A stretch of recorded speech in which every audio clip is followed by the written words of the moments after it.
这次宣通量比较大，咱们时间也忍不住，抓紧开始吧。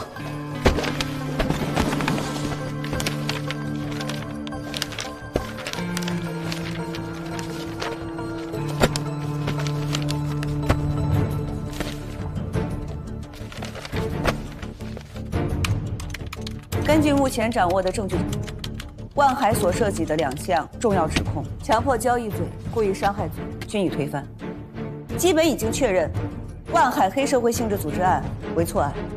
516矿山事故是基于此案后续的一起恶性案件，还在调查。您看，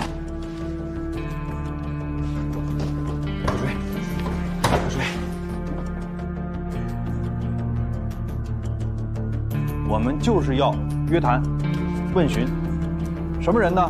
就是办理过你刚才说这个万海案所有的司法部门的相关领导，公安局许元武，法院温琴，检察院李仁俊。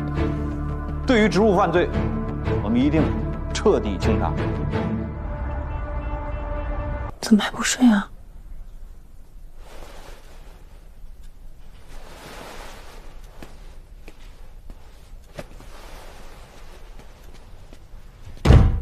我今天接到了专案组的通知，明天要去接受约谈。专案组519专案组，省扫黑办督办，省检察院指挥协调，省高级人民法院，省公安厅配合。他们找你干什么呀？要谈万海案。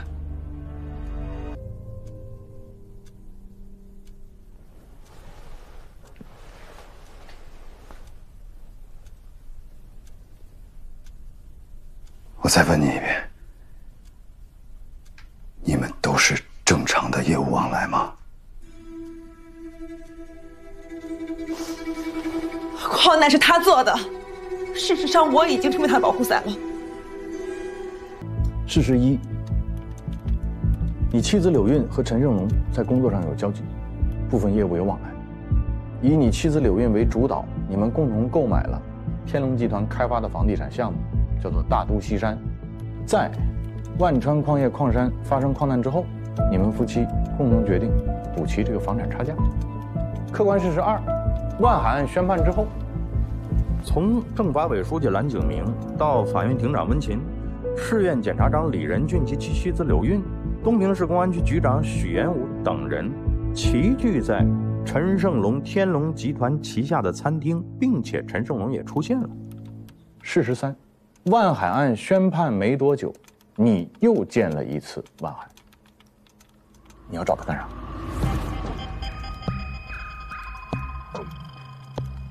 咱再说回来，谢鸿飞检察官，人家也算是苦口婆心了吧，跟我讲法律、讲公平、讲正义。我想讲的是啥呀？后来搞明白了，交换吗？只要我认罪伏法，他就能帮我立功减刑，互惠互利呀。违法。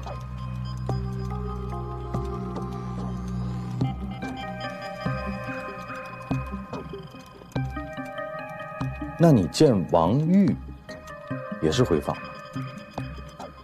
这事儿你一个人干不了，系统里有人帮你，中间有人牵线，有人出钱，有人出力。你要等我们查出来，可就不是坐在这儿像这样聊天了。有证据你就留我在这儿，没准我走了啊。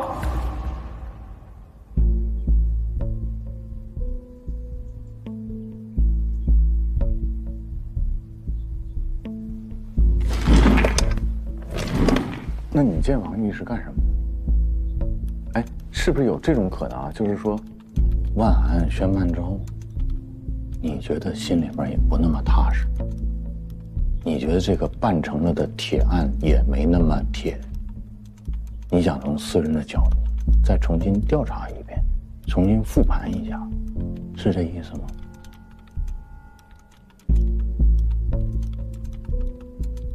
你这次重新调查有结果吗？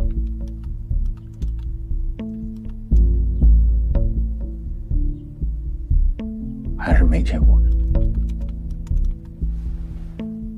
还是有结果也不想说呀？越是到这个时候，你可越要想清楚，东平这些年也刮了不少风，每次风来的时候不都是天昏地暗？但我这次觉得，东平不能再是原来的东平，很多问题早应该从根源上解决了。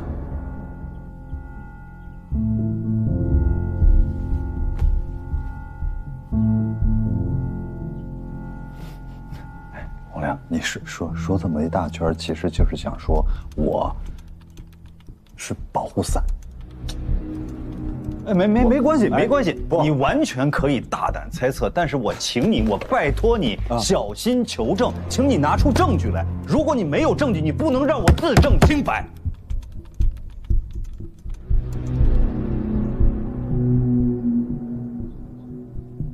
李仁俊，你不老实啊！我们现在代表一级组织在跟你谈话，我们希望你能够在这次谈话当中，你能够坦诚，你能够知无不言。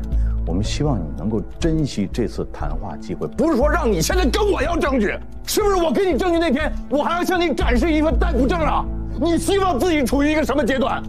你隐瞒什么呢？你顾忌什么呢？怎么就不能老老实实的？报告。进来。许局你好，我们是519专案组，现在我们将对你进行询问。好的，许局。前段时间呢，我们专案组啊，就是把你手下的这个2个干警带走了，啊，立案调查。咱先说说江红军哈，就是你们东平市公安局，包括你个人，怎么看待这个干部？触目惊心。江红军这样级别的一个警员，在他的家里愣搜出来300多万现金。许局，不好意思啊，段义强啊，就是在江红军家里边搜出现金，甚至说300多万，这些信息您是从哪里得到的呢？跟我说这个金额的人啊，就是第2位被你们请进去的那个孙飞。在出事之前呢，他来过我办公室，希望我能到省里给他说说情，然后帮帮他。我记得我当时是这么跟他说的：当初可是你们主动争取的这些案子，我交给你们是出于对你们的信任，更是蓝书记对你们的信任。你们辜负了组织上对你们的信任，你也辜负了蓝书记对你的信任。那么现在你只有一条出路，配合调查组，接受现实，好像基本上就是这么个情况。根据我们的调查得知啊，其实你私下里做了很多有利于案件调查的工作，你为什么要私下里做这些呢？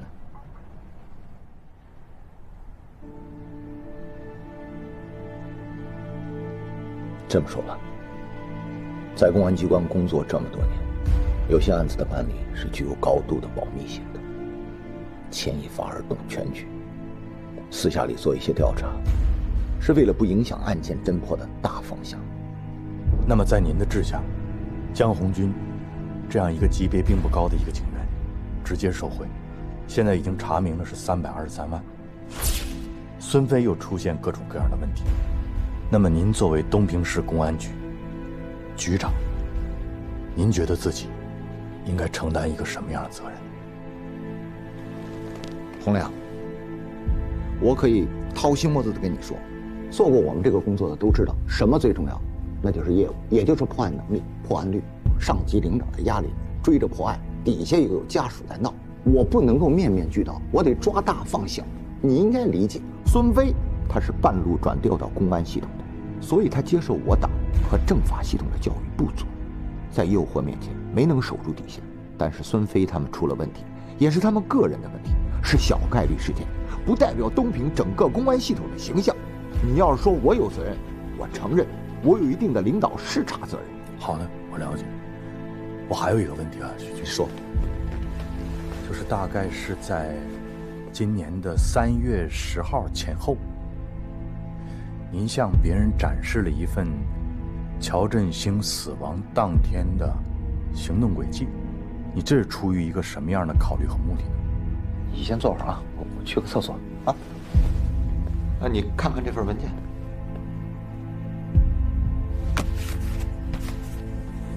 专案组的事儿，你听谁说的？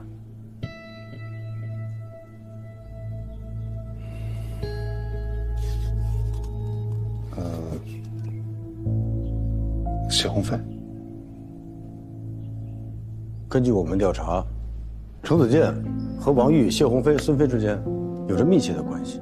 他们之间的联系是从什么时候开始的？3年多以前吧。谢谢。从他们的通话记录，我们可以看出，程子健找到王玉后，他们的关系和往来就变得密切了。从他们通话的频次和每次通话记录里面的时长来判断，他们似乎在谋划一些事情。我还有一个意外的发现。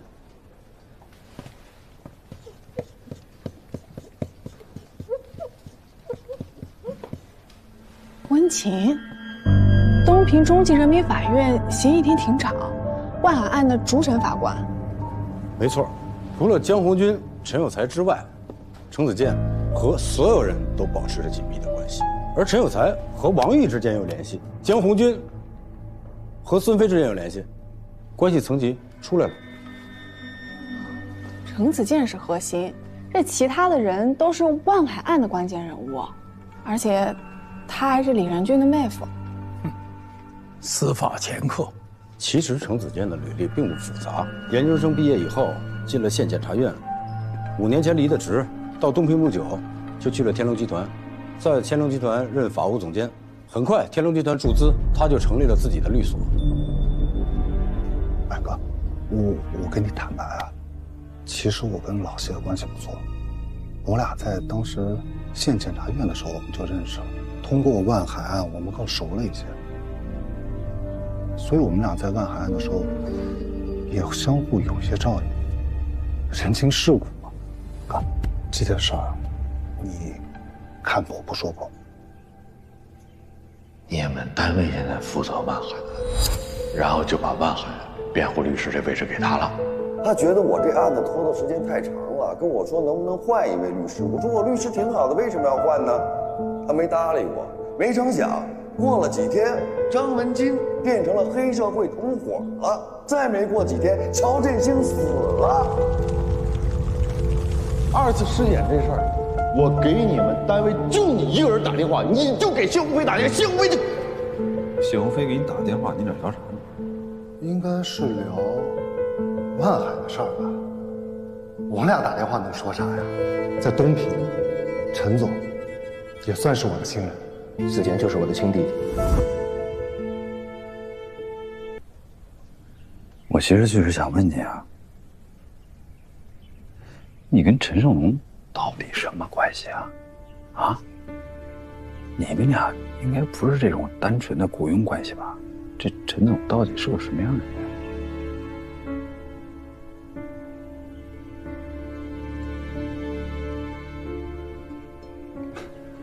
哥，你在这么敏感的时期问，是不是调查组正在调查？别，他有什么问题？你千万别多想。我确实查过他了，但我就是觉得这一家公司，你说从没有到有，所有的资金都来自境外。陈总这个人也是，就是我查完之后，我会觉得这不科学。你懂我说这意思吗？哥，你上手段了。不是，我真不理解这是为啥？是他们有问题吗？还是说了，你别多想。你这样，你换一个角度想一下啊，你就说，房子是不是退不了？你嫂子还得帮他弄着什么矿山、什么新能源这些事儿。妍希马上跟你又要结婚了，你说咱们这一家人跟这商人，这关系，我跟你嫂子这个身份。你以前也创过关系啊，对吧？你不谨慎行吗？你现在这个形势，换你怎么做？所以，子健，我希望你能给我交个实底，你起码让我心里踏实，对吧？天龙集团是他的金主。是，根据财产调查报告来看的话，程子健的个人财产跟天龙集团息息相关，而且他律所所接的案子也几乎都跟天龙集团有关系。他现在还住着天龙集团开发的房子，大都七山。基本清晰了，印证了你和洪亮之前的推测。王玉把把这些人纠集到一起，制造了万海案，目的是要拿回物资集散中心。而东平的某些人，为了博取扫黑的业绩，有意无意的成了帮凶。我们顺着程子健这条线，摸到了陈胜龙以及天龙集团的所有信息。目前，天龙集团是东平市首屈一指的大型企业，最近又开始涉足新能源产业，这就和万川矿业产生了联系。怎么说？天龙集团要买下万川矿业，当时管委会的副主任柳运还带着他去考察过，但是没有谈成。啥回事？就在咱们专案组到来之前。矿山事故发生之前。您接着说。15年前，他因为一起交通肇事被判刑，坐了1年的牢。出来以后，他就去了一个叫大成矿业的公司做了业务经理。2年以后，成立了天龙集团。就这2年发家够快了呀，那他这公司就一点异常都没有吗？当时公司成立的时候呢，注册资本是1个亿，可我们调查发现，没有其他公司注入资金，完全是陈胜龙本人100%出的资。没学历，没背景，他白手起家啊！还不止这些，天龙集团在东平一直从事的是房地产开发和城市改造。东平好多的楼盘，有知名度的，全部都是他们开发的。特别值得一提的是大都西山这个项目，目前是东平市最高端的住宅区。大都西山不是你之前去的那个地方？所以我们对大都西山也进行了深入的调查，结果发现东平市不少司法人员在那儿都有房产，包括孙飞、温琴、江红军，还有李仁俊，但落名是他的妻子柳运。这位陈总倒是对东平的领导都很上心啊，这都快给他建成家属院了。现在把焦点放在陈胜龙身上，关老师，咬死他，有任何情况第一时间通知我。好。2位组长，张简电话。散会吧。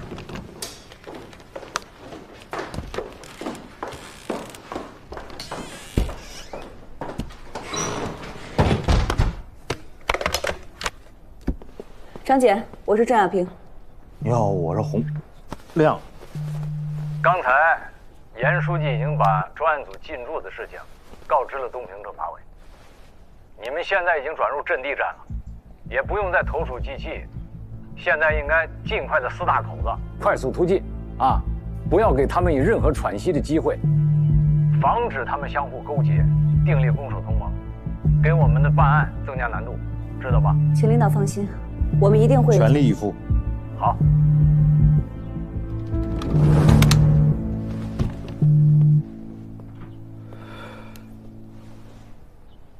领导，我今天回来了，你晚上回来一趟。我就在家2天，你看着办。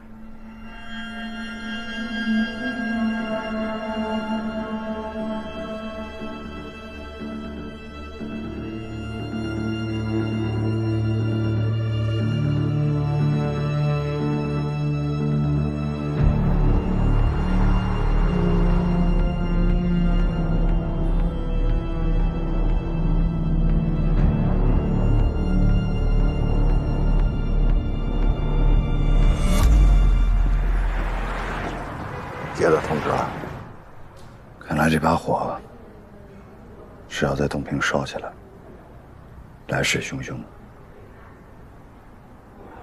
那你打算怎么办啊？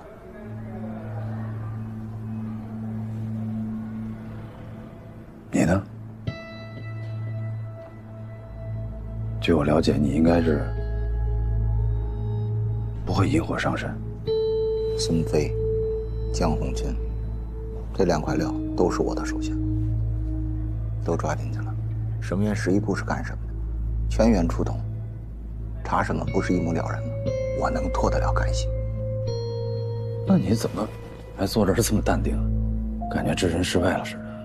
这话得这么说，孙飞、江红军干的事儿，那是他们自己的事儿。他们这种害群之马，早就应该接受组织调查。那你不得有领导责任吗？我承认我有领导责任，我可以接受任何处分，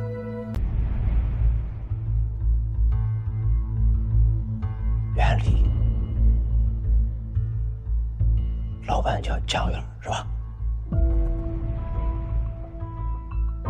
他姐叫江明，他爸叫江旭东，省政协副主席，是吧？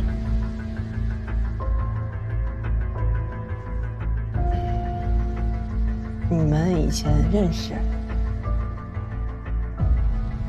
还是说您调查过他们？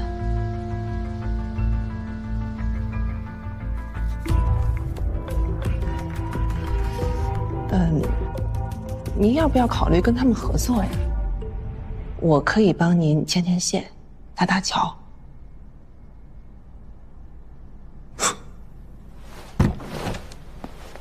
刘主任，边吃边聊。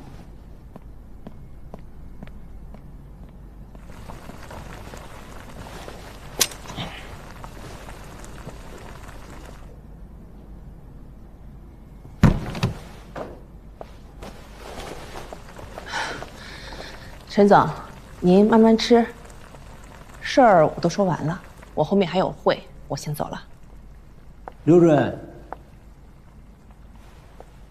难道东平是要建2座新能源电池厂吗？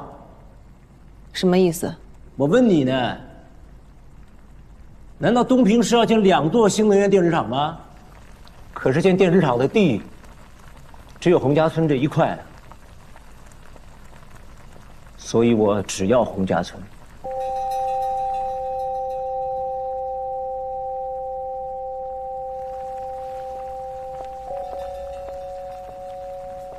陈总，您的心情我能理解，但我也是能力有限，而且拿地这种事儿没你想的那么简单。要不然您再选选其他地块，只要是开发区的，我都可以帮您想办法。我跟你说了。我就要洪家村。陈胜龙，你敲什么敲？你什么态度？你要这样，咱俩没法聊了。我给你的提议，你可以考虑考虑。你要能行，咱俩回头再说。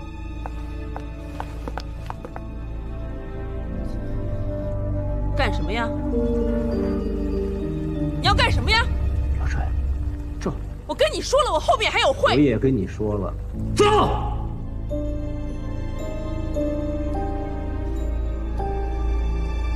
你跟我玩黑社会这套是吧？好，你说。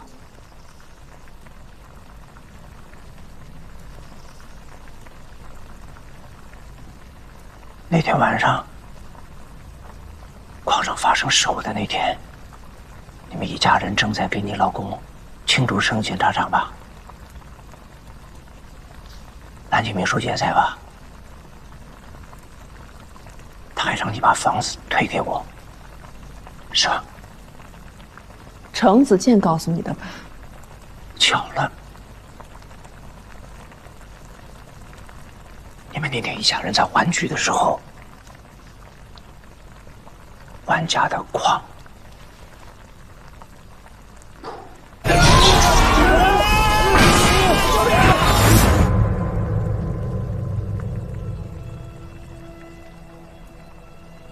缘分啊！这算是我给你们送份大礼。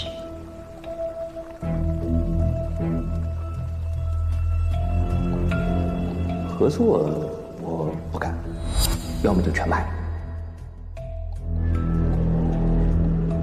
我只有全盘收购，我才能全情投入啊。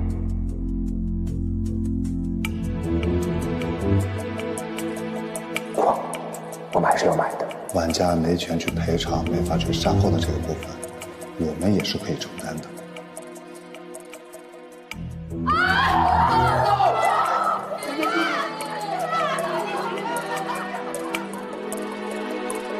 只要刘主任和开发区管委会的领导能支持我们，我们可以做任何贡献。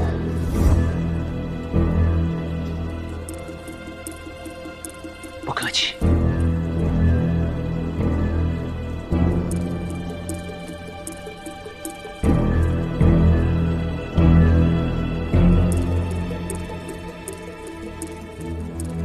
我要报警，我要警察局。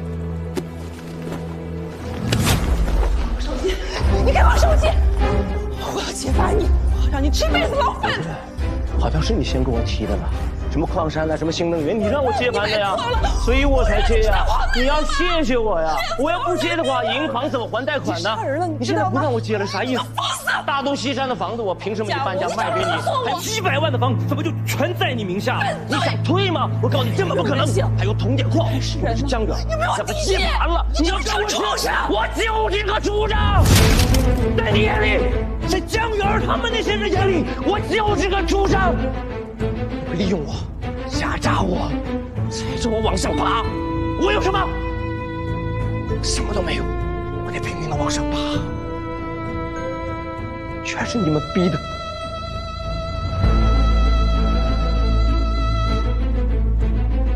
宋彦春向您报道。什么风把江南市局的人吹到我办公室里来？啊，坐。哎呀，老宋啊，我还不知道你这叫无事不登三宝殿。说吧，找我什么事儿？我这次到东平公办有个案子，需要调取516万川矿业生产事故所有的监控视频和乔振兴的尸检报告。徐姐，江红军被人带走了，人现在就在江南市被控制，已经整整1天了。江南市啊，您看您这儿能不能给予协助啊？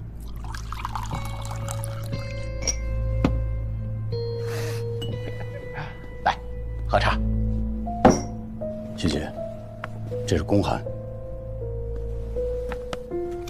哎呦，省厅的公函，大案子。快坐。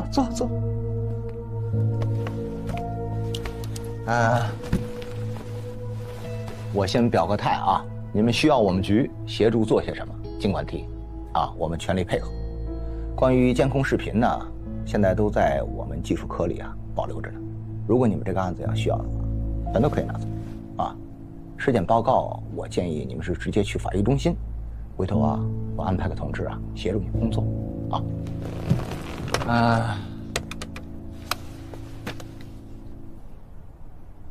刘主任是这样省厅这块有个案子有公函，江南市局的支队长老宋就坐在我这儿，待会儿他会去找你，全力配合，提供方便，好吧？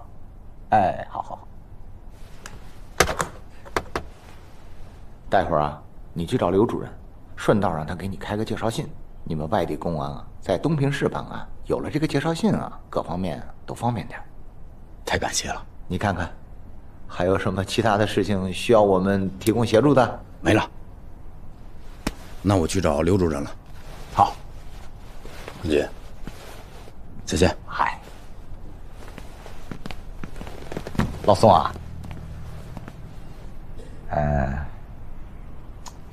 还有个事儿，不知道当讲不当讲。矿山出事那天由于他们是盗采，所以呢，关键部位的摄像头都让他们给关了。就现有的视频资料我们局也查过，确实查不出什么疑点来。如果你们办案要真的需要的话，我倒是建议扩大一下调取监控的范围只是个建议。许局，感谢，我走了。几百万现金他是刑侦大队长这是什么性质的问题是，我问你，除了矿难事故调查，还有乔振兴这个案子，万海案他有没有参与？有。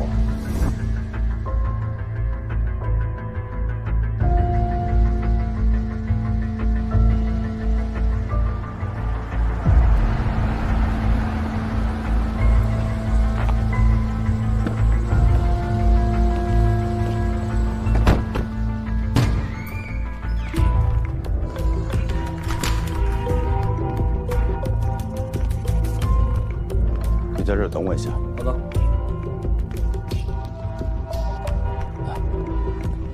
同学，这是乔振兴的尸检报告。案发地的水呢和乔振兴肺内容留物的液体比对结果是一致，但是有点奇怪。按照我的经验呢，水库那边的硅藻一般是呈圆形聚坨的，但这回分局采集的呢是呈不规则形状。这个事儿呢，我也和负责案件的江队说。江红军。对。他怎么跟你说的？江队说不让我搞经验主义。报告结果呢？进。李姐，天龙集团和陈胜龙个人资料都在这儿。我之前听说这个陈胜龙做得很大，但没想到已经做到了东平纳税第2名，开发区纳税第1名。去年呢，他还当选了开发区的政协委员。这个陈胜龙简直就是底层逆袭的传奇。据说他初中没毕业就去打工了，像什么酒吧服务员、保安什么的都干过。他是怎么就做到现在的位置呢？这块倒是个空白，我问了好几个做生意的朋友，他们都不知道，只知道现在他们主要做房地产和城市改造。咱们东平比较有名的几个楼盘项目，像天龙望月、大都望月，都是他们的代表作。其中最新的这个大都西山，无论是地理位置还是楼盘品质，那可以说是有钱都不一定能买到的。可您送这么大的房子，是不是有点太贵重了？一点都不重啊！子健是人才，因为他的到来，我们天龙集团现在越来越好，一年一个台阶。我是觉得3栋房都不够。这就是一个降价处理的尾盘，谁买都是这个价格。对了，我去税务查天龙集团资料的时候，听说乔主任也去查了。老乔查过天龙集团？是的。什么时候？算时间的话，应该是乔主任出事前不久。嫂子，之前是您把机会给了我们，那正需要我们出力的时候，我们怎么能就这样就撤了呢？你们能这么想，我真的很感激。但对于你们来说是生意，对于我来说是工作，不谈私交，在商言商。你们还是好好考虑考虑吧。如果是这样的话，嫂子，那我就跟您汇报一下公司未来的规划，打消您这个顾虑。洪家村地块的土地使用权我们已经申请提交了，如果您要是有空的话，您就帮我们催一催，因为之后我们是想在那儿修建一个电池厂的，所以万川矿业电池厂是我们新能源的整体规划，吃下万川矿业是我们的整体布局。那你说眼下这些亏，吃点那又能算什么？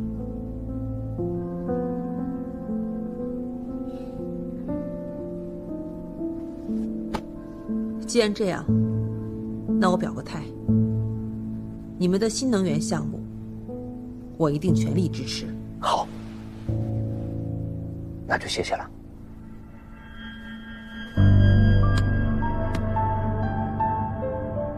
陈胜龙有没有求你办过事？你这万海案一办就是3年，我的区里面一堆烂摊子，人家陈胜龙好不容易答应来我们开发区投资，要说有事儿，那也是我求他办事儿。现在是哪家公司在聊？天龙集团。陈胜龙要做新能源，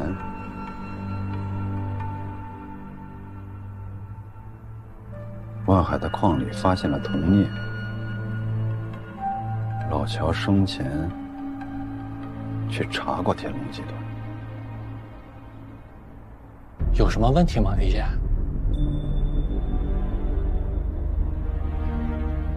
指导小组以前就说过，万海案有问题。张文金开庭第1天喊的就是万海案是冤案。假设万海案真的有问题，会不会是陈胜龙和万海2个团伙之间的利益斗争？陈胜龙利用司法手段把对手彻底扳倒了。这可不能随便假设啊，李姐。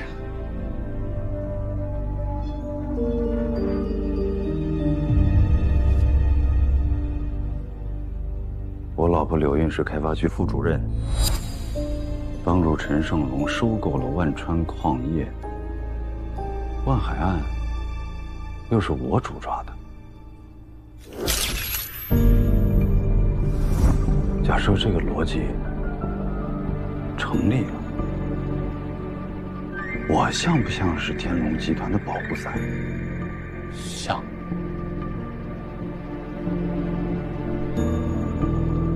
像吗？陈正龙，哟，陈正龙，王主任，什么事儿电话里不能说，非得来一趟。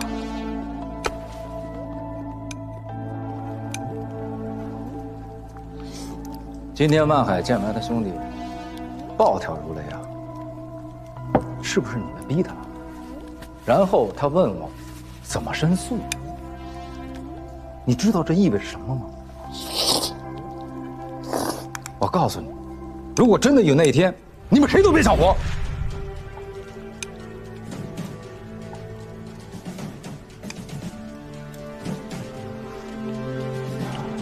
我来呢，就是想提醒你一下，这事儿该怎么办呀？琢磨琢磨。哎，琢磨琢磨。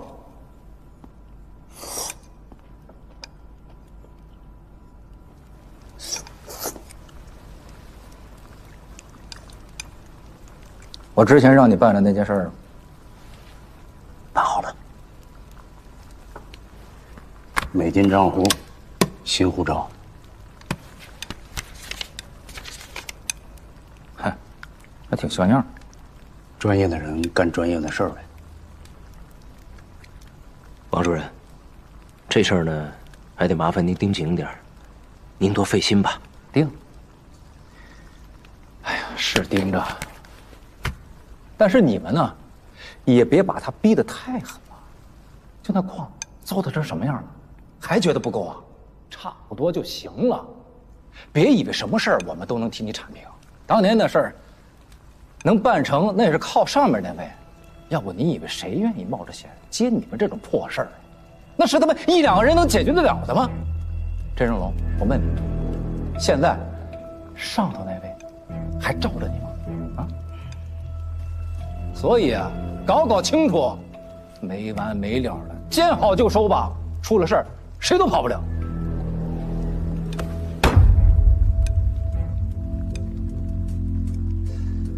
你什么意思啊？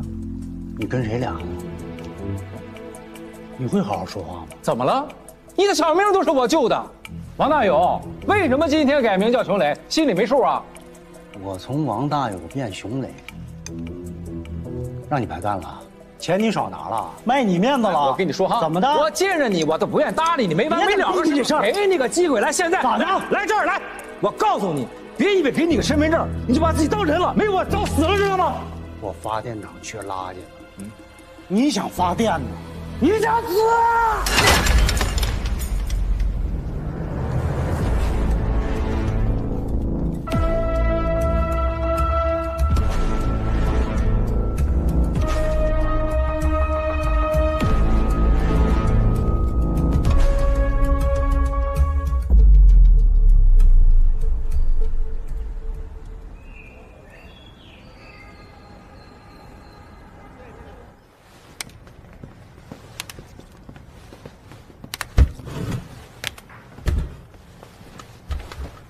各位看一下啊，今天是我们专案组成立以来第一次实施抓捕。我们首先请洪组长给我们大家介绍。那我先向各位介绍一下基本情况。经过这几天我跟几位同事的摸排，我们发现目标人物基本的行动还是很规律的，尤其是工作人员，他会在每天早上7点10分到7点15分这个区间。会出门送孩子上学，他们家到学校大概需要20分钟时间。由于学校门口不让停车，他通常会把车辆停在学校斜对面的马路边上，然后走路送孩子上学。大概5分钟之后会返回车辆，然后开车去单位。那接下来我向大家宣布一下，由洪组长和法警队胡志南队长共同制定的抓捕方案。首先，我和小张去目标人物家的地下车库进行蹲守，只要目标人物一离开，我们会立刻上楼。咱们法警队副专队长会带一队人，会在学校门口进行布控，择机实施抓捕。现场由我指挥，我对讲机是1号，那劳烦各位调到11频。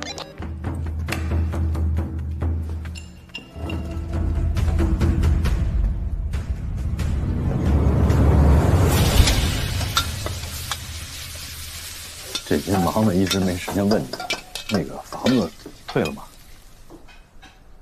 长大想学什么呀？学法律，当检察官。任俊呀，哎，你儿子说长大要学法律当检察官啊啊！听听，咱不能学那个啊！你看你爸回到家了，还满脑门子官司呢。跟姑姑学，当记者。来，心事重重的，有事儿？哎，也没啥事儿，就是这2天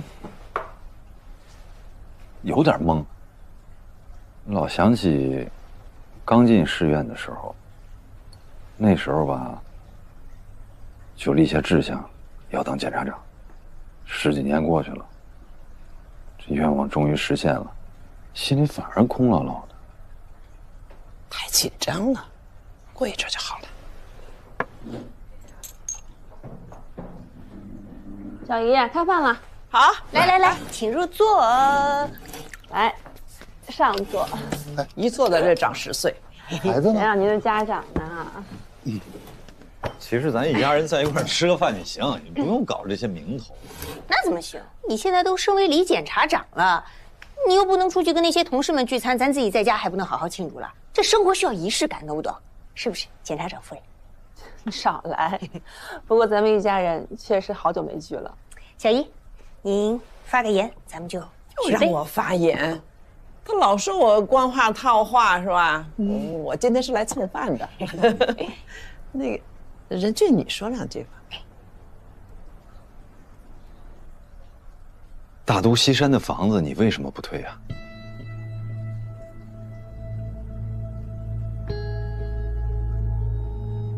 李仁俊，你啥意思啊你没完了是吧？我不跟你说过吗？咱又不是没给钱，你怕什么呀？你们开发区主管着天龙集团，我又刚刚升职，就不能用这么低的折扣拿人家房子？你才转正几天呀，你就跟我耍官腔是吧？子健，你说这个价格是单独给我的吗？当然不是啊，嫂子。安书记，哥，这就是一个降价处理的尾盘，谁买都是这个价格。你听见了没有？别人买也是一样的，凭什么不能是我？别人都能买，就咱们不能买？凭什么呀？任俊说的对，谁都可以买，你不能买。小姨，哎，咱吃饭嘛，这不是让你说2句，你说什么不好说这个？你又不懂，你别插嘴。什么我不懂啊？气氛都给你搞坏了。来，我们喝一杯。那个嫂子不生气啊，嫂子。来，哥。怎么回事？这烦人。喂。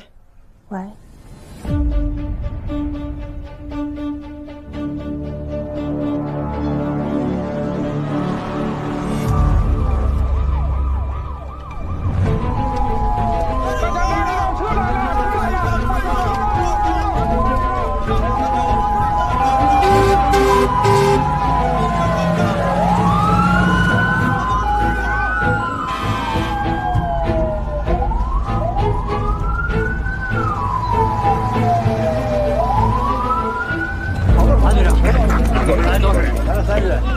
矿井里面什么情况？现在是灌楼掉下去，里头有多少人？现在了解情况是15人。你们救护车来了多少？目前来了5辆，不够，再调。毛子继续。矿长呢？矿长现在正在帮着处理。去帮忙。哎，绳索人顺着绳索能下去，绳索也下不去。怎么回事？这个矿，你已经疯了吗？偷着钱。哎，王书记来了。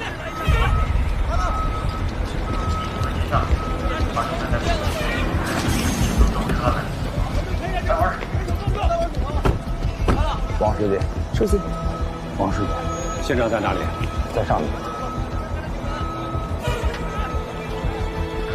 现场伤亡情况怎么样？报告书记，万川矿业第18号矿井的生姜灌笼年久失修，刹车失灵导致坠落，现在15个人在底下，伤亡情况不是很清楚，但是我们已经第一时间展开救援了。好，明白。绞丝已经修好了，灌笼已经拉上来了。那矿井呢？有没有安全风险？我们已经查过了，除了生姜灌笼，其他地方都安全。法定代表人呢？法定代表人正在寻找，赶紧找到猪，好，马上控制起来。好的，要不惜一切代价把人救出来。疏散出快速救援通道，赶紧。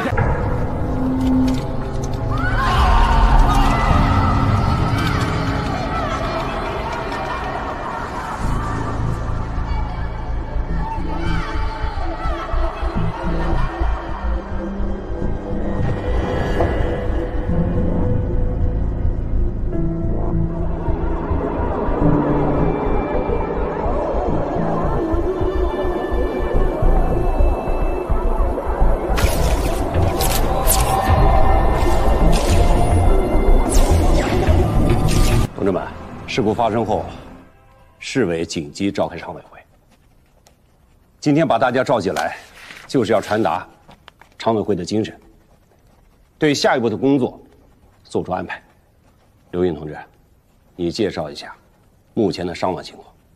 7名受伤矿工已经脱离危险，6名重伤矿工仍在抢救，有2名矿工在救出时已失去生命体征。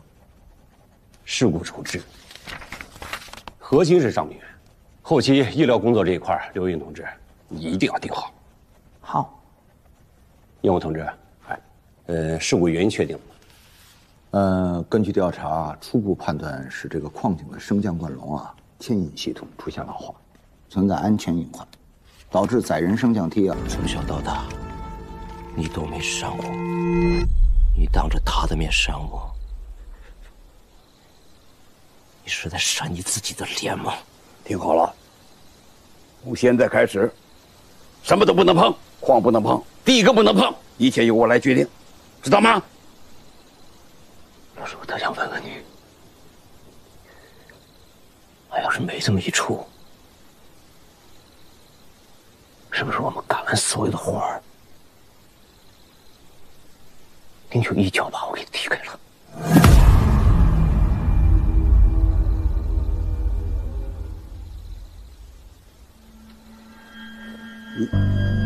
你疯了你呀！一个个全洗白了。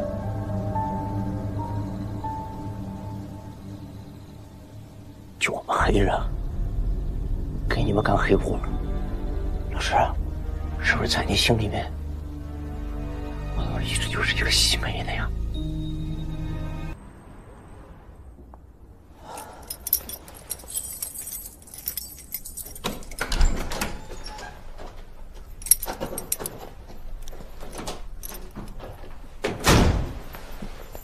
回来了，没吃饭的吗？先洗洗手，我去煮面。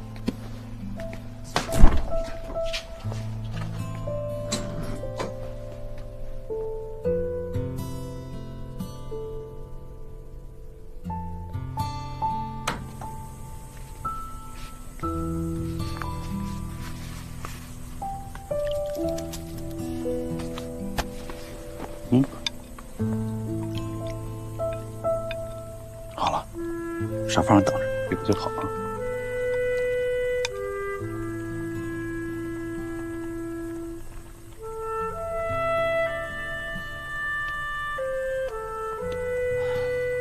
你说我怎么这么倒霉？3年了，终于等到万海案宣判了。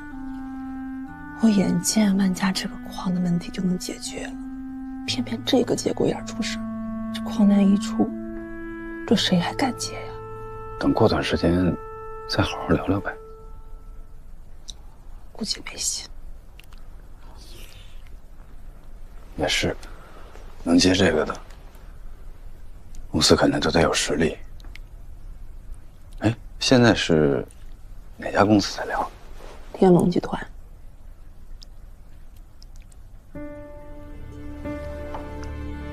天龙集团，就是子健他们老板，你也见过呀？可惜了。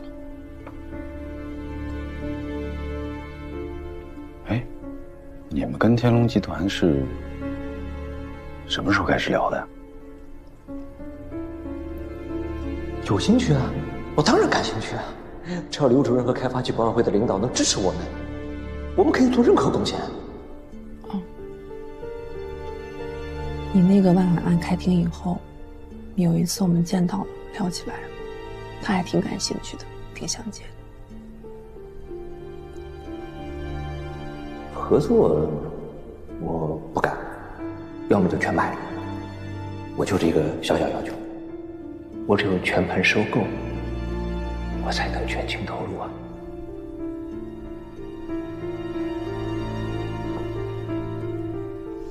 你怎么了？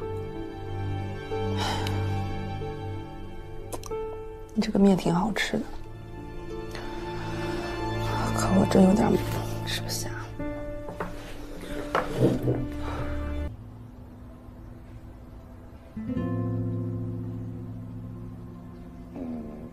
你方便问一下从事什么职业的？会计。因为啥呀？当年有人来财务室抢钱吧？结果呢？人抓着了没？没几天就抓着，主犯死刑，立即执行。我爸走的时候，我还小，那年我12岁。那得是10多年前，哪一年啊？那是13年前。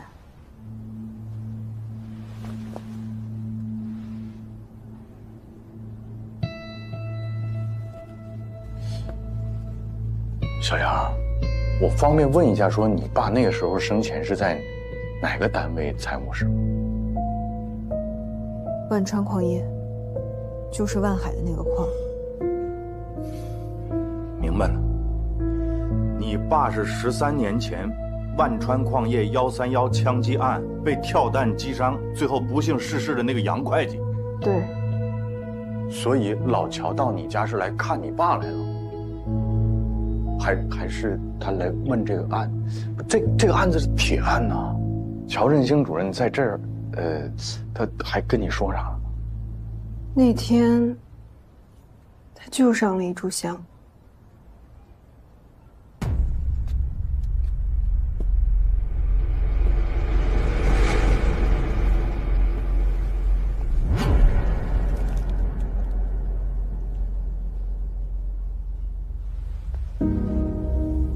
对不起，当年的案子办错了，杀害你的凶手，我们搞错了。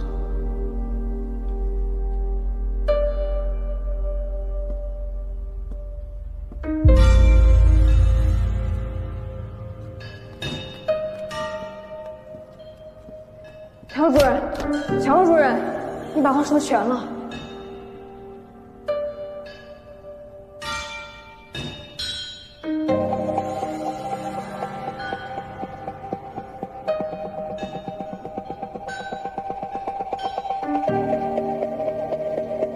办错了，办错了。后来他专门给我打了个电话，让我不要把这件事情告诉任何人，尤其是秦风。他说他还会来找我的，后来就死了。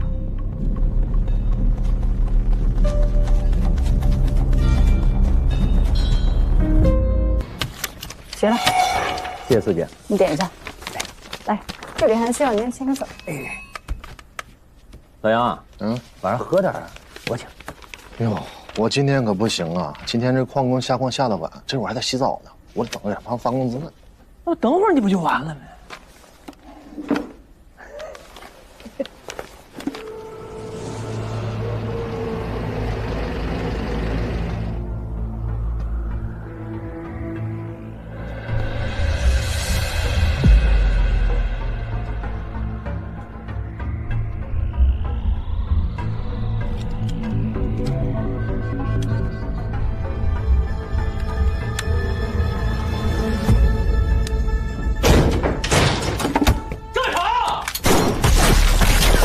根据公安机关的调查，犯罪嫌疑人孙一虎和王大勇都是无业游民。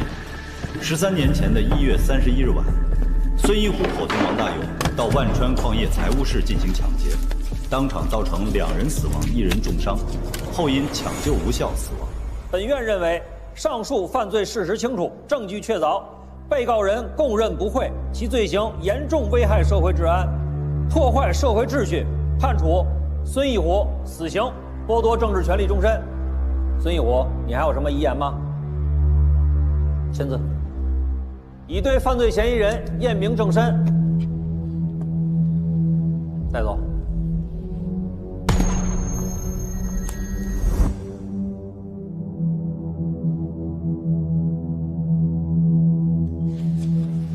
对不起，当年的案子办错了。孙一虎可能不是主犯。姓龚，他咋不姓母啊？自己的爹妈都不认，你去问他是不是姓孙？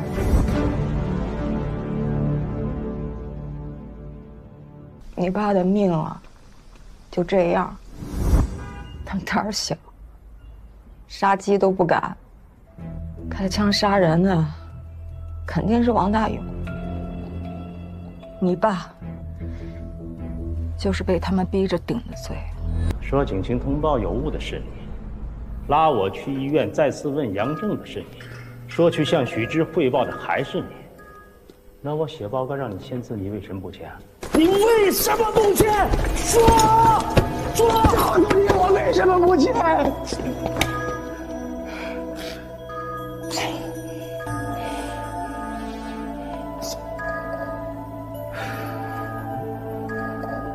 我告诉你，我告诉你，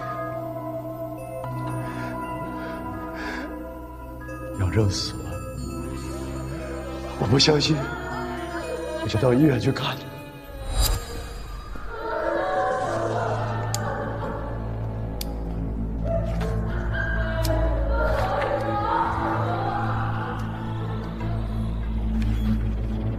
你怎么过来了？啊，对，许知跟我说了，说杨正证词有变，情感慢感不能忘情况，杨正还是死了，太寸。最近表现的不错呀，挺积极的。哎，兄弟，咱刑侦是不是缺人啊？你打个报告，让哥给你调过来，到时候咱一块儿干啊。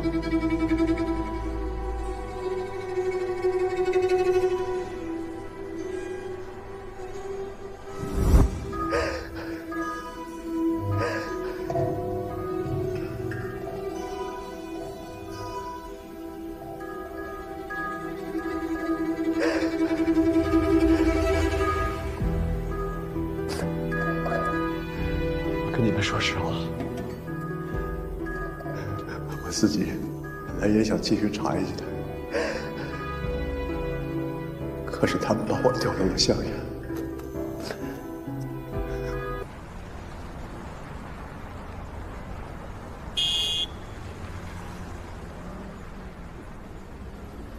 李仁俊，咱民主一点，能不能听听其他人的声音？哪怕只有1%的可能，他万一就是了呢？这后果责任你负吗？啊，你能承担得起吗？你给我讲后果。哎，你告诉我131案是个什么案子？是个震惊全市乃至全省全国的大案要案。哎，咱们除了考虑法律效果之外，是不是也要考虑一下社会效果跟政治效果呀？老百姓怎么期待这个最后办案的结果呢？还有，蓝检把这个案子交给咱们3个人，为什么？组织和领导对我们有什么期待？枪案必破，从快从重，明白吗？现代司法最讲究的证据，证据哪有啊？怎么这什么证据？谁说没有？这没有必要。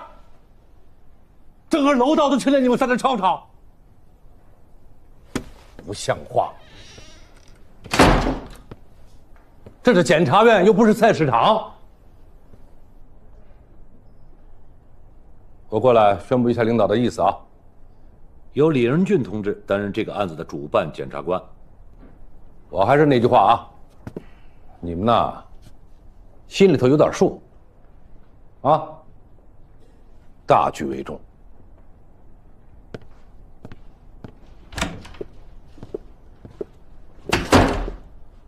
哎，你们俩要民主是不是？好，我们投票，好吧？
告诉你那个朋友，对这种问题一定要摆正姿态，还是要客观地面对案件。不管是目前正在办的案子，还是以前办过的案子，该汇报的就要汇报，该推翻的就要推翻。司法的公平正义，永远是第一位。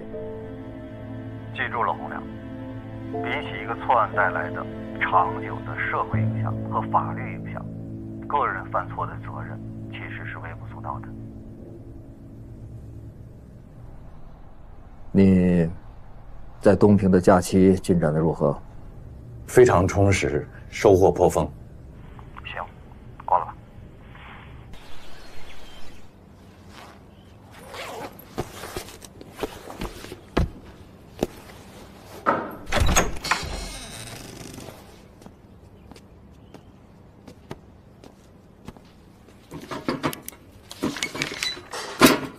谢谢啊。万海，我是东平市人民检察院办公室主任郭文博。幸会。这位是呢，我们东平市人民检察院。认识。法庭上是他给我念的起诉书，那家伙那么老厚一摞子，辛苦您了哈。你说能让李大检察长给我当公诉人，你说我这是何德何能，三生有幸哈。二位今天咋到我这儿来了呢？是想看我改造的如何，还是回访啊？你说要不然人家能当上检察长的，任劳任怨。万海，注意你的态度。是。报告领导，那个我在这里边积极配合改造，接受教育。我减刑的事儿是不是有眉目了？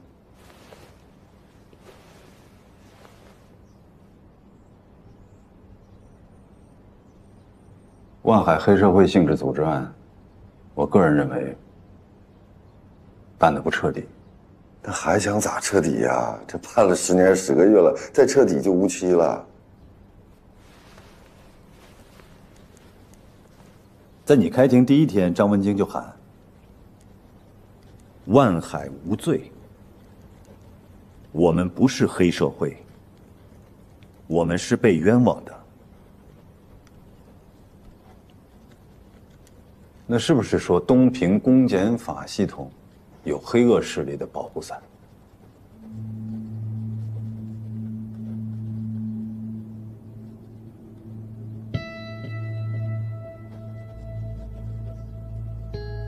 ？2年你都没有认罪，可乔振兴被撤下来之后，你就认了，为什么？你是怎么看待谢鸿飞还有乔振兴这2位检察官的？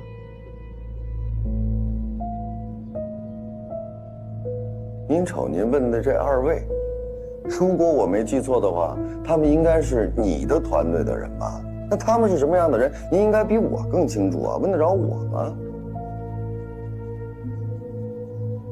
乔振兴是个什么样的人，我不妄加评判。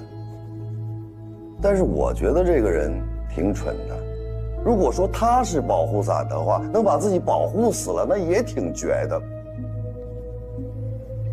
张文京，说句实话，是乔振兴检察官和张文京替我讨了2年的公道。一开始我是相信司法的公平正义的，所以我才扛了2年呢。可后来呢，乔振兴给换了，换成了您刚才说的另外一位谢鸿飞检察官。他觉得我这案子拖的时间太长了，跟我说能不能换一位律师。我说我律师挺好的，为什么要换呢？他没搭理我。没成想，过了几天，张文京，也就是我的律师，变成了黑社会同伙了。再没过几天，乔振兴死了，震撼啊！李检察长，不得不服啊。咱再说回来，谢鸿飞检察官，人家也算是苦口婆心了吧，跟我讲法律、讲公平、讲正义。我想讲的是啥呀？后来搞明白了，交换吗？只要我认罪伏法，他就能帮我立功减刑，互惠互利呀！这就是你们口口声声说的司法的公平正义。为什么？上次不是说了吗？我要复盘。复盘？那为什么要查王玉呢？如果调取他4年的通话记录，这可是要被记录在案的呀。你走程序，我批。李健，什么理由呢？案子都判了呀。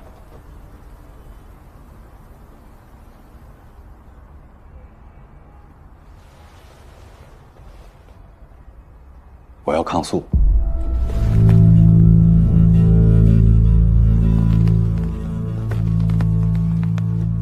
我掌握了一部分证据。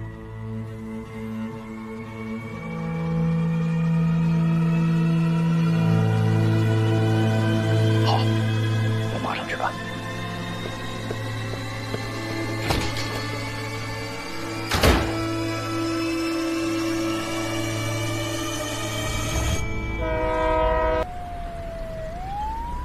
那个子健，你看看这个啊，这些都是你的电话号码呀。这明眼人一看就明白，3年前你就开始跟王玉来往了。这可是万海案发之前呢，怎么办？明天一上班，我就要把这份东西交给李仁俊。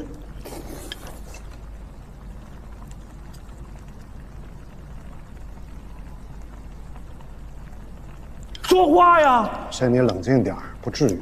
我现在很冷静。李仁俊为什么要让我查这份电话记录？他查出来之后，一定能查出王玉，查出王玉就能查出你们天龙集团，查到你们天龙集团就能查到我谢鸿飞。你们俩天天都不动脑子跟那吃，你们以为案子办完了就结束了吗？幼稚！你还是做律师的，真他娘的幼稚！老谢，你有收过王玉的钱吗？这好像我收王玉的钱干嘛呢？是你们要扳倒万海的，又不是他。所以啊，到底是谁要告万海？是王玉。如果出了问题，也是找他，查不到你，查不到我的。再说了，老谢，案子查到现在，有谁敢说万海不是黑社会啊？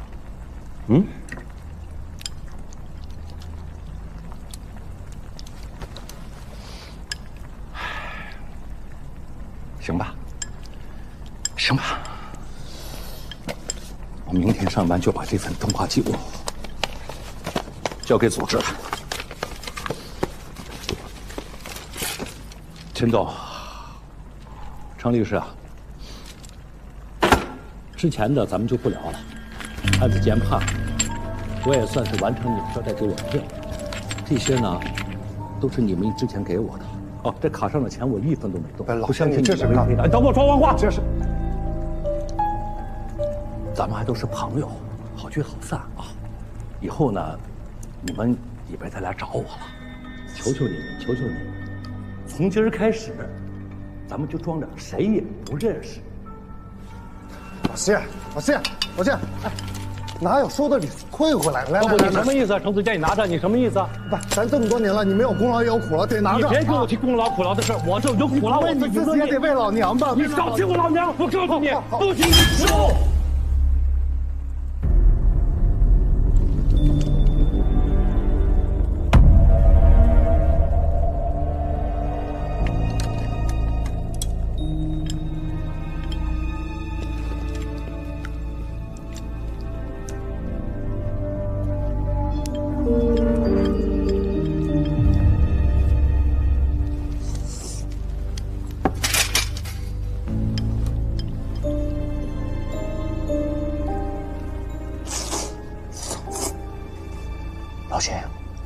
你这种遇事就躲的习惯不好啊，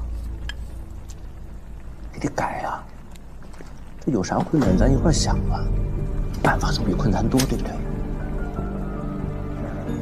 蹲着干啥呀？吃饭。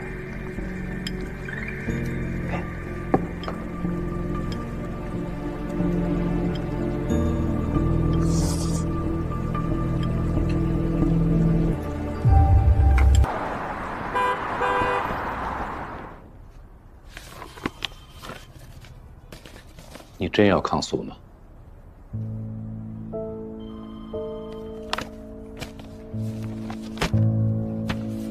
这些你看过吗？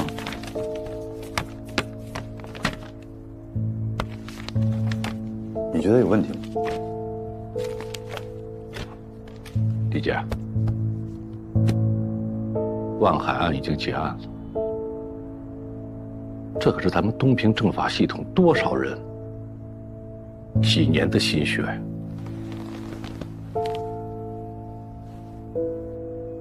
我当然知道。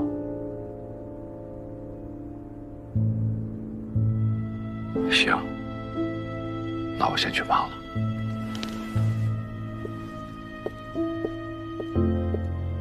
老谢，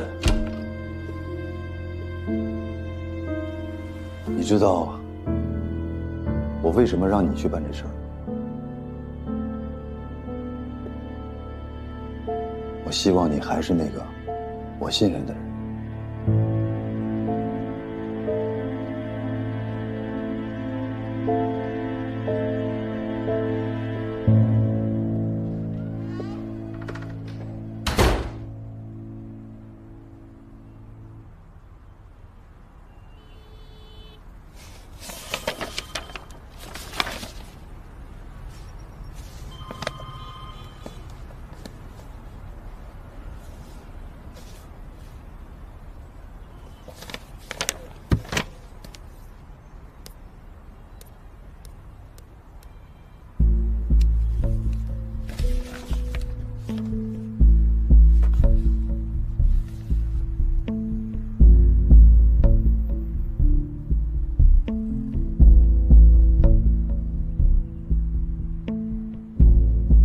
你跟老谢什么时候认识的？认识多长时间了？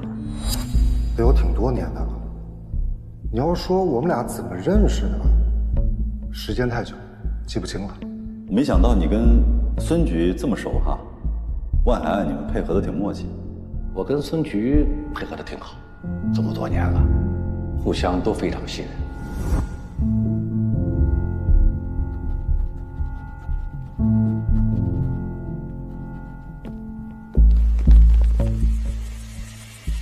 他们为了给我罗织罪名、伪造证据、定我的罪，不就是因为我阻拦了他们办万海吗？你指的他们是谁？东平市公安，东平市检察院。那你给了张文京什么好处？钱呢？给了多少钱？几次？哪几次？每次分别给了多少钱？如果你可以对涉案的所有细节重新梳理，自然会找到证据。如果万海的案子不成立，那么我的案子也自然会被推翻。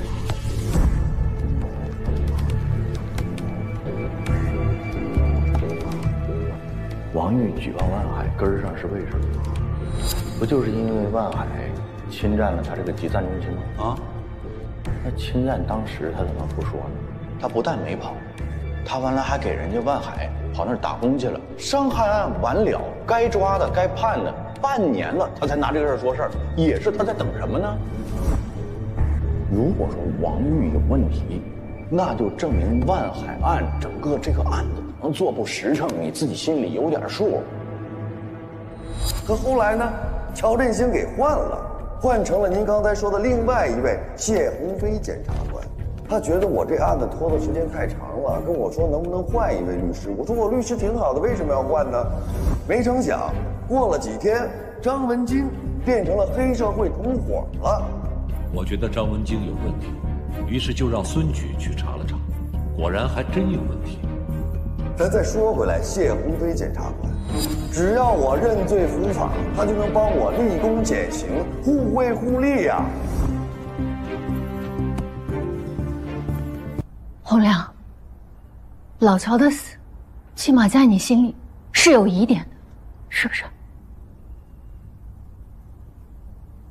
说话呀！所以呀，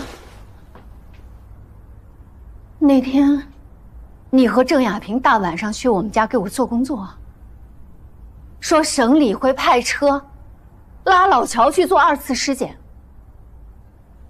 可结果呢？现在呢？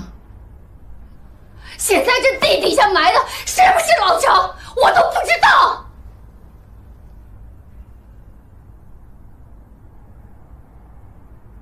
你干他干什么？你干我！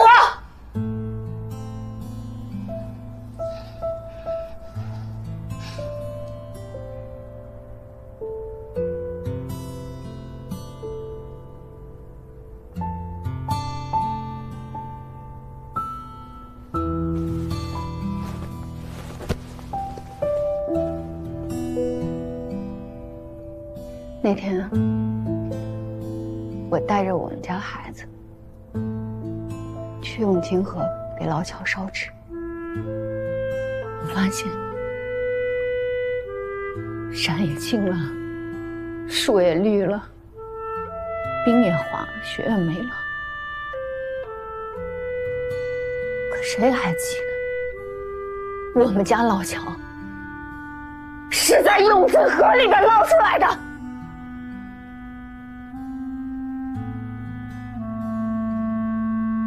万海案都已经尘埃落定了，在整个东平，谁还记得有我们家乔振兴这么个人？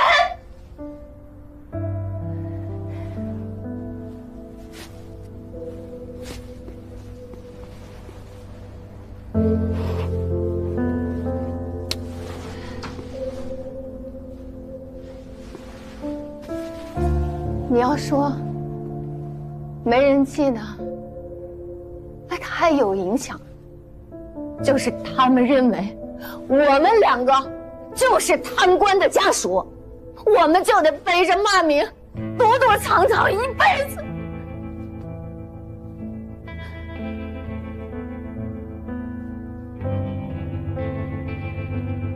现在我工作也没了，孩子连学都上不了，我就想着，我来省里，我好不容易，我才见到了你孙专委啊！你呢？你说需要时间，你说让我等，我等到什么时候？我还要等多久啊？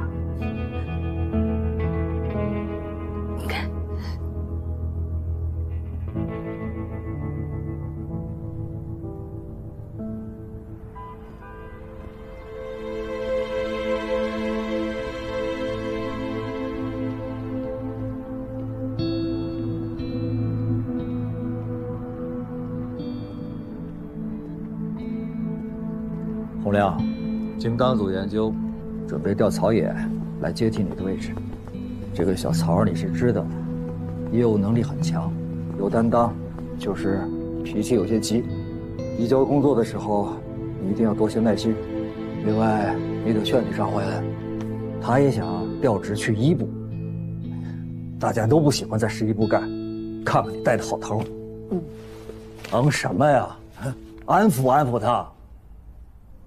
曹嘛，我手拿把掐，分分钟安抚到位。什么小曹？小张张怀恩，小曹是要移交工作，小张是要劝他留下来，安抚他留下来。对。回头移交工作的时候，把这个材料交给小曹。哦。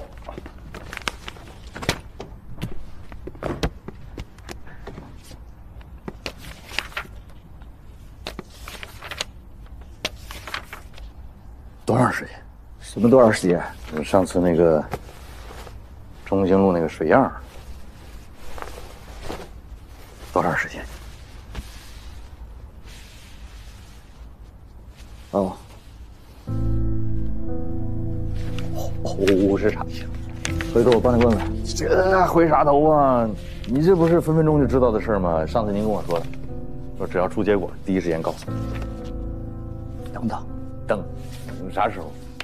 再等等，再等等是啥时候？我哪知道啊！等等，我告诉你了。不是你等来等去，我衣服多了个屁的！你冲我嚷什么？等等两个字听不懂啊！出去！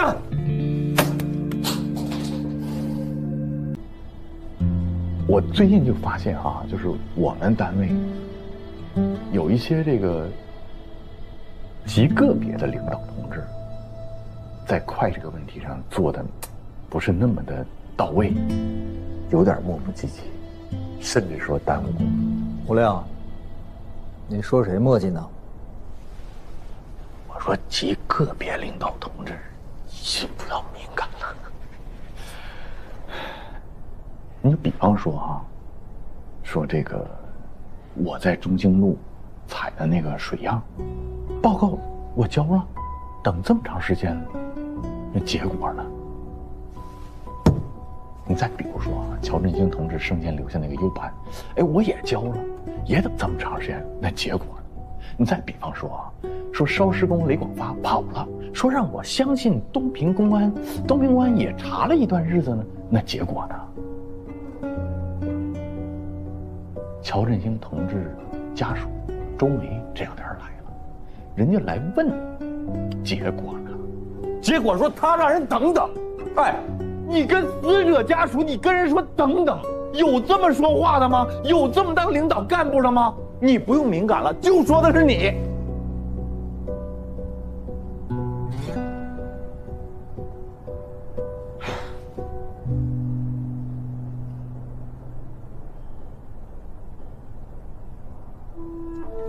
胡亮同志，刚才一连串的发问很尖锐，也很真实。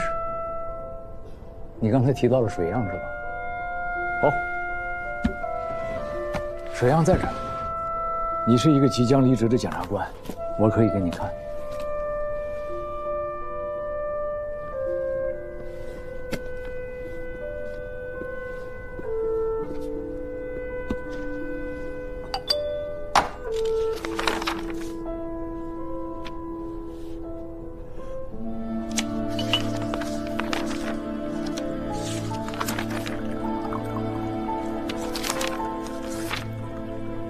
张姐，东平那份呢？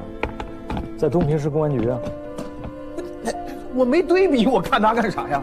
你问得很好，是把这份拿到东平去，还是把东平那份拿到这儿来呢？把这份拿过去，让他们自己查自己。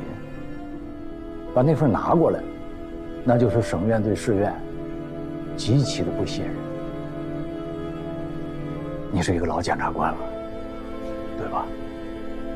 你觉着应该怎么办？我希望你把话说完。也许我们下一步如何处理这个案件，你的话是最有价值的。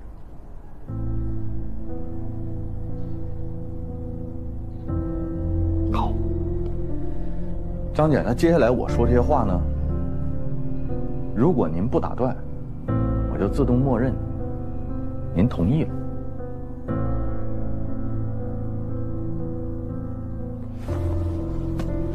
首先，我的这份离职报告给您添麻烦了，再麻烦您帮我保存几天。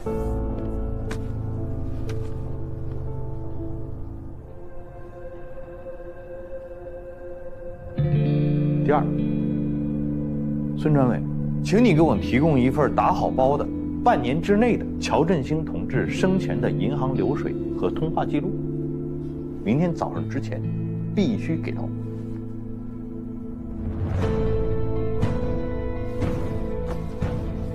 我通知你，我要请个假，7天1天不能少，而且不许包含法定节假日。你要去哪儿？不要问我到哪里去，也不要管我，管好你自己。麻烦你亲自给周梅同志打个电话。你不管老乔，将来咱怎么给人定性，咱不能让人家属寒了心。你跟人说等等算怎么回事？你就跟人说老乔的事情，我们没放弃，说出来这话能死啊！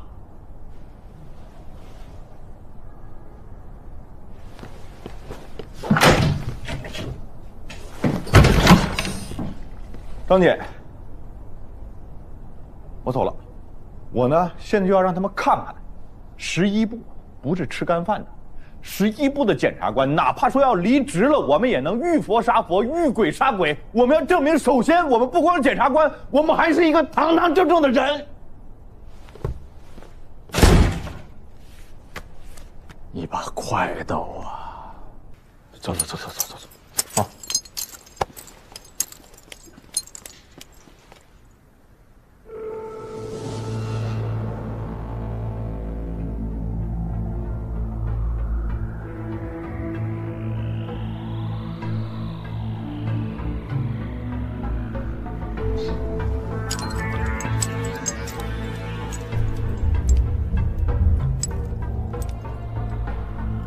咋了？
我真的活不下去了，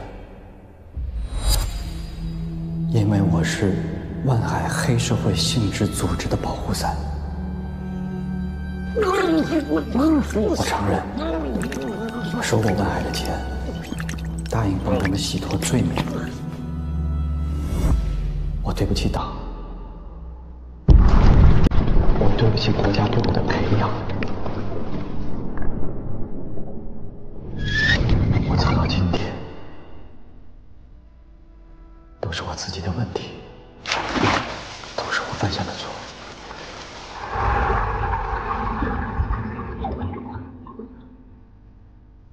我咎由自取，我死有余辜。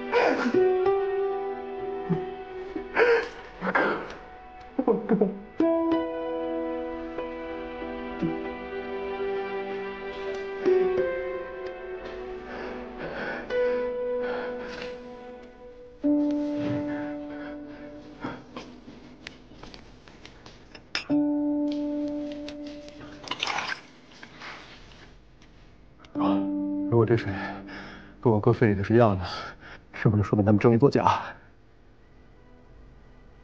是不是？是这意思。如果说今天晚上我们送去的这个水样，和之前他们给老乔测的水库的这个样完全一致，组长啊，我就整不明白了。说老乔这个第一案发现场到底是哪儿？这不光是案发现场的事儿，这说明上次送的水样有人从中作假。这话领导可是你说的。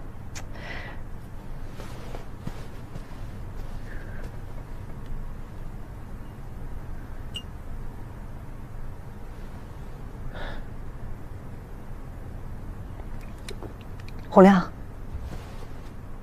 我认为有必要对乔振兴的尸体进行2次尸检。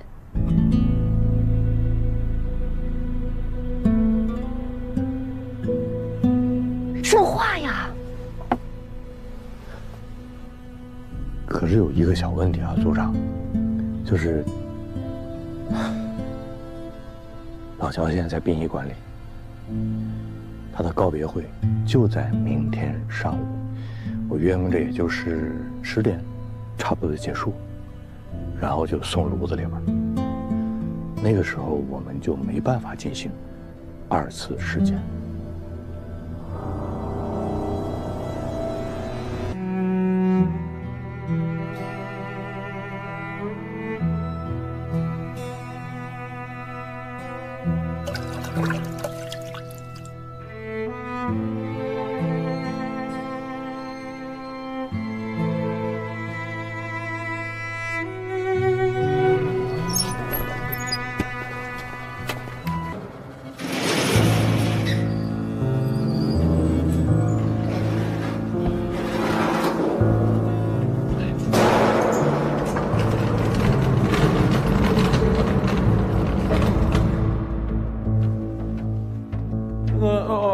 还有2个火化的 A56、A62，哦，对吧？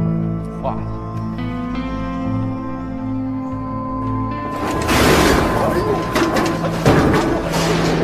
你推个车推不明白，对不起，师傅，推那个就别毛毛躁躁的了。慢点，慢点。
林杰爱，实在是对不起。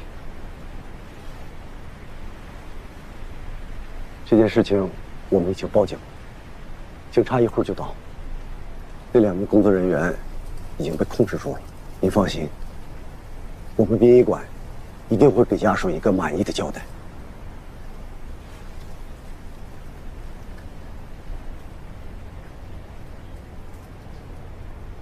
这是老乔吗？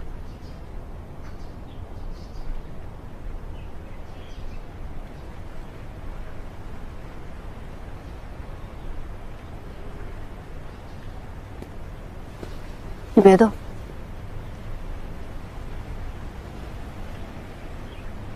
周梅，我送你跟孩子回去吧。不必了，李姐。不让我们开追悼会，也就算了。现在连见老乔最后一面的机会都不给啊！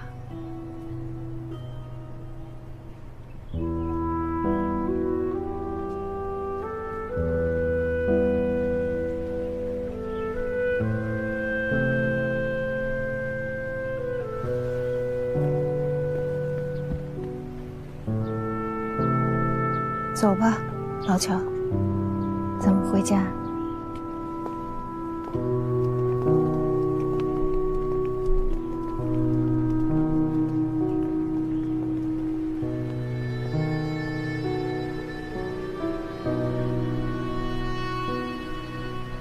我错了，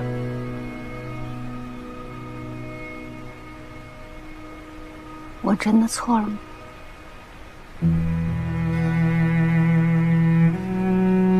如果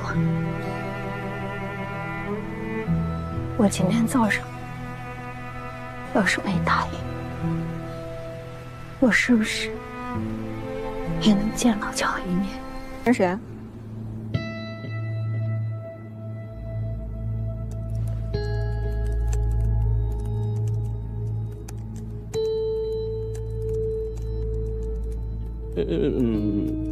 星子，我一兄弟。找你什么事儿？给你送的什么？是不是钱？他给打牌欠我钱，他说这凑齐了，这给我来还上。先给你2万，帮我捎个人。赶紧回去上班，时间来不及了。放心，我会烧成灰。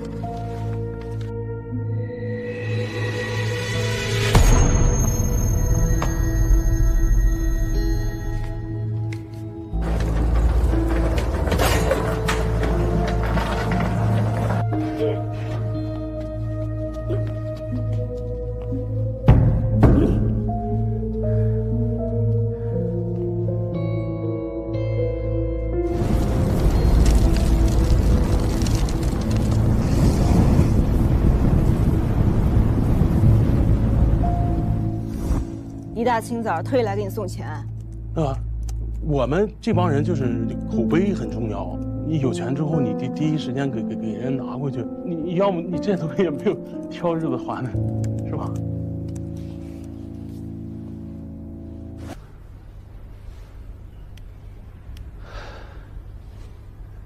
对不起。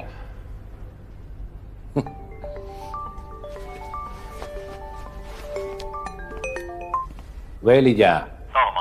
啊，我们到了。到是到了。人家闭门不见，打电话也不接呀。等，就在那儿等着。好。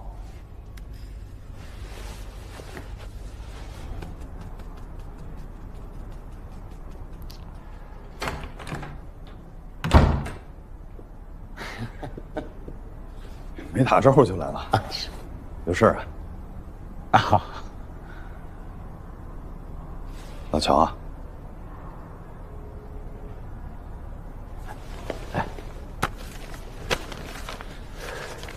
其实这个事儿搞得我也是非常的被动，我这电话都攥在手里了，可是后来想了想，还是过来一下，当面给你瞧瞧。分局那边啊，把相关人员啊全都问了一遍，得出来的结论呢，是这个火化工雷广发操作失误，这个尸体啊误烧。老许，你别跟我说这个，这上面每个字我都认识，我就想问问你，你信吗？哎，你说这火葬场每年误烧几个人，他怎么就能轮到乔振兴呢？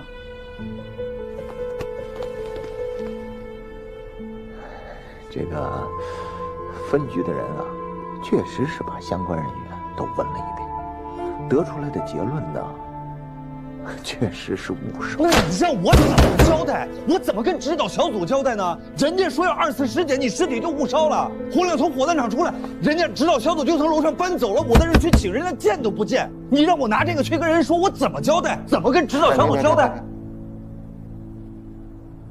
他们什么意思？啊？这可是对东平检查的不信任。老许，你就给我交个底儿，这东西，你信吗？我，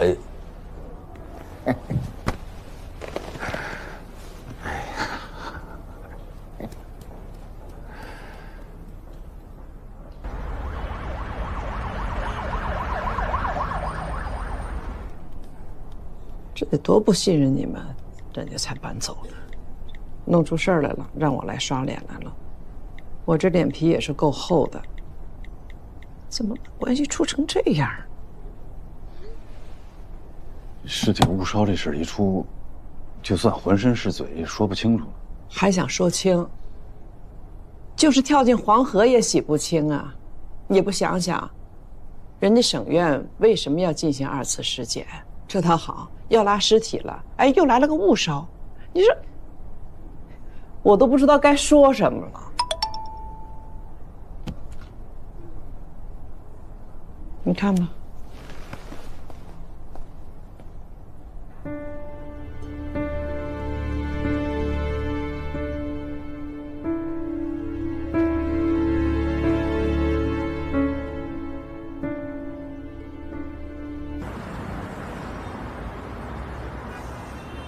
你解释解释，李姐，我也是刚拿到这个结果，我就马上让公安司法鉴定中心给看看，现在还没给答复。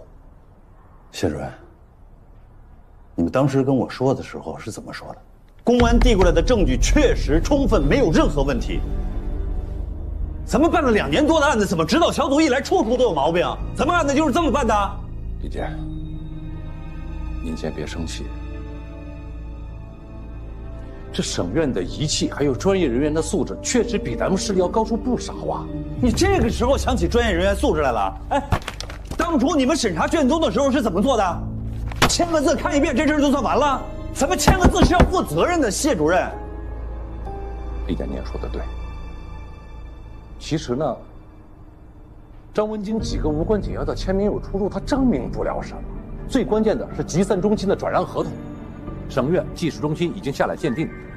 不是伪造，是真的，还有口供可以证明，他教唆证人做伪证，替万海开脱罪行，还有王玉等人指证他，这些足以证明张文京他就是万海的左膀右臂啊！真真假假掺和在一起，真的也会被质疑是假的。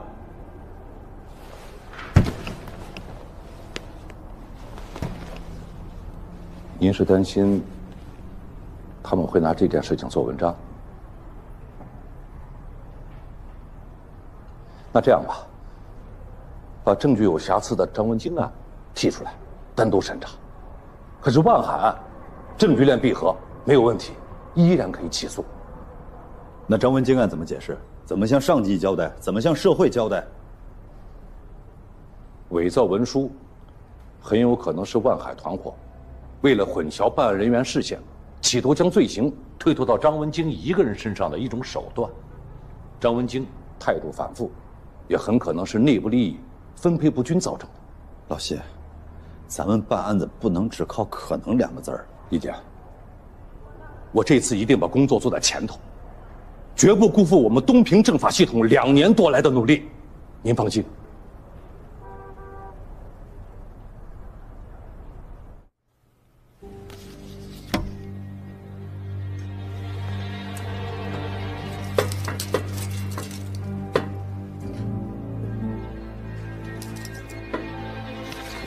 我上次跟你说的很清楚，是指导组自己查出来的，跟我没有关系。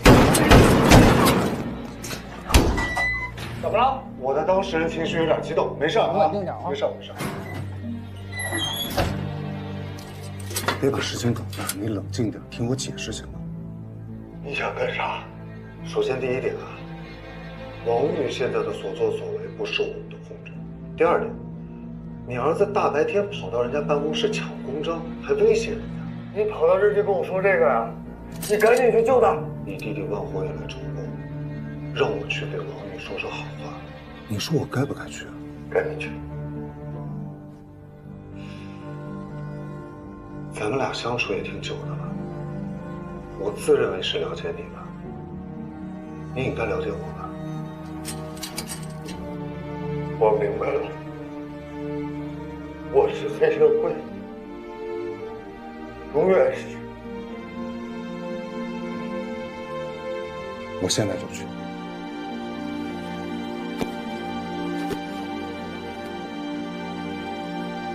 那要是指导小组过来，我他妈永远是黑社会。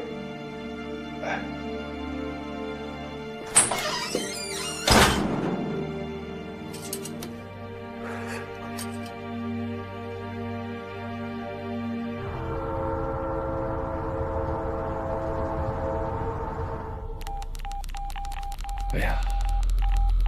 说，子健，你还真给这万家人当律师，怎么当成保姆了呢？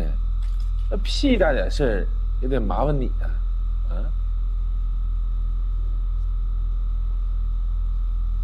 王总，出气，出完气就把人给放了，别惹事儿。你说他就一个孩子了，有人吗？来了。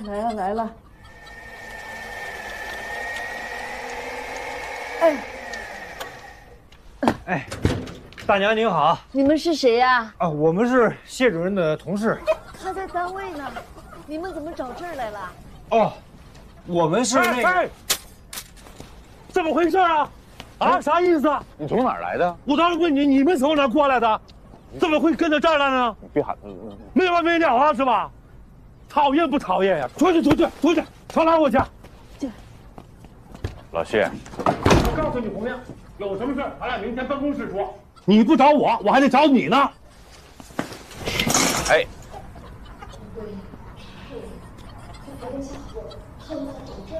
妈，你别激动啊，没啥事。妈，给孩子顶疼了。可也没事。大娘好啊，来都来了，咱是不是聊聊？我跟你有什么好聊的？好点声，哎，好好说。你没事，老太太，没事。谢主任，叫我来，你别扒拉我，来，小张，我跟你说好。哎，您说，不是说吗？啊，今天你们审了我1天了是吧？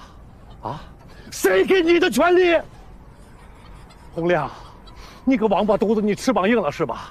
给我上手段了。今天去了我家，现在又追到我老娘这里了。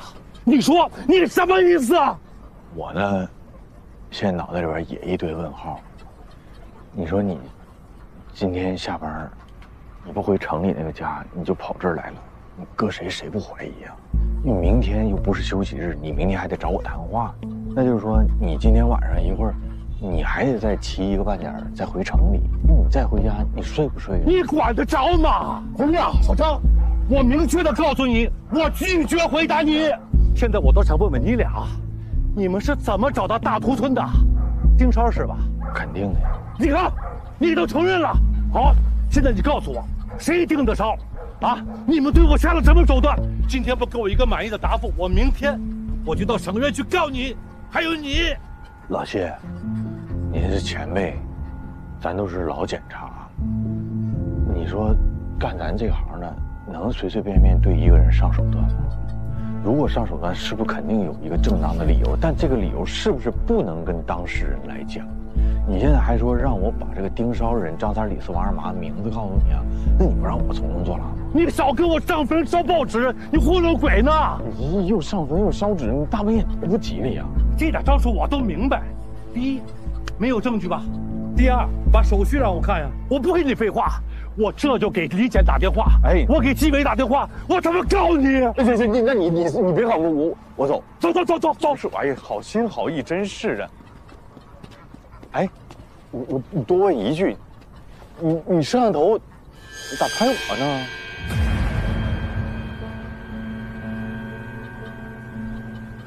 他不应该拍你老娘那个方向吗？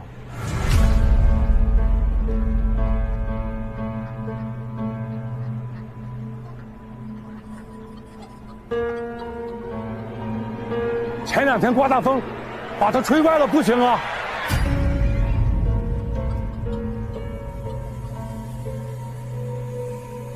行啊，小张，你腿脚好，你上去给老谢正过来。我正啥呀？那明显就是冲着这门拍的。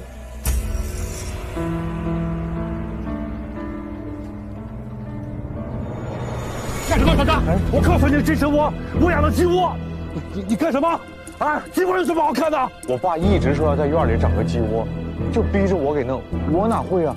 我正好进里边学习一下，行吗？不能！我告诉你，我不允许你进我的鸡窝。洪亮，我告诉你，我只要有3长2短，我怎么饶不了你？你听我说，洪亮，你怎么出来？洪亮，你别进去啊！洪亮，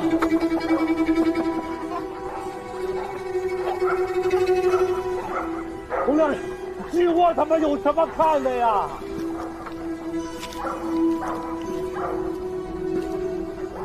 哎呀，金叔，你怎么找人呢？红亮，你怎么这么疯了你？金叔，红亮，你出去，你出去！鸡窝有什么好看的呀？鸡窝有什么好看的？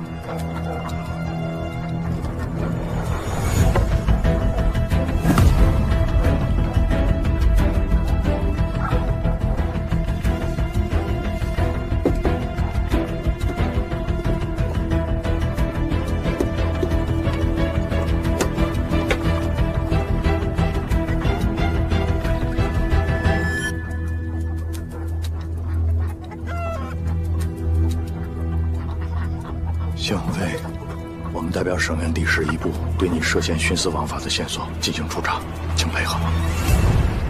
赖书记，您觉得这个会影响上面对整个万海案的态度吗？连续2任主办检察官出问题，再加上张文京案，现在很可能是被扩大化的，你说有没有影响？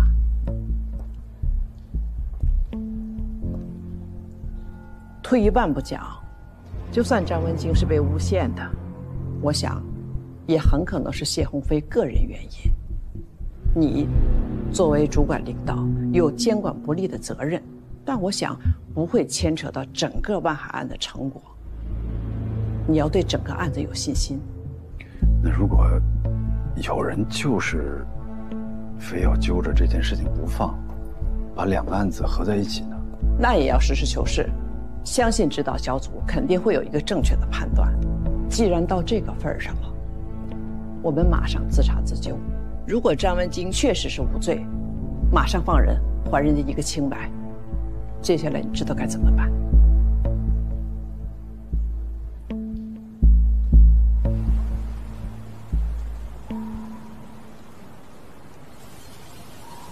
今天来呢，就是想告诉你，你儿子已经被你弟弟接走了。没事，谢谢。还有个小忙需要你帮。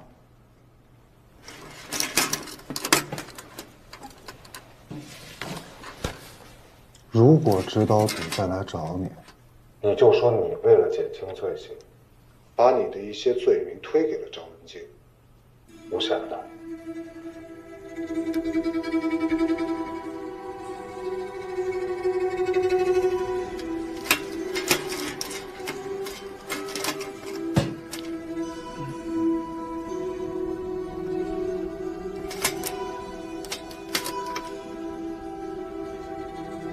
张文京没事了。那我减刑的事呢？啊？不是你们还有多少这种忙需要我帮的？不是，我说没有问题，人家会信吗？人家信不信你不用管，你只管说就行。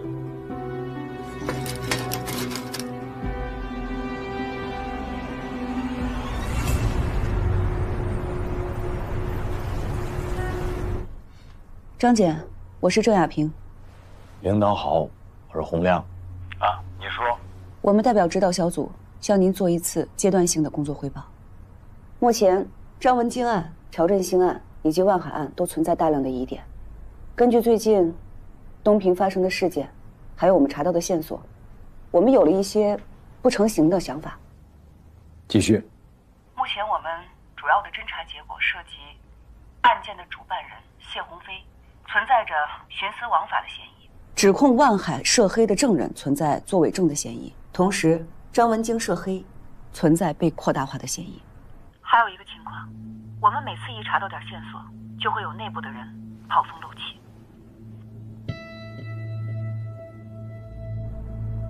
所以这些问题查清之前，我们建议申请法院延期审理万海黑社会性质组织案。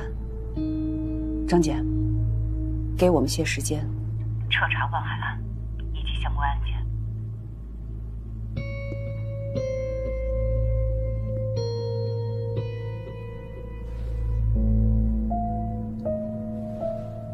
张检，张姐，东平的情况确实复杂。你们说的这个情况我都知道了，啊，任俊在我这呢，正在汇报工作，你们等我指示。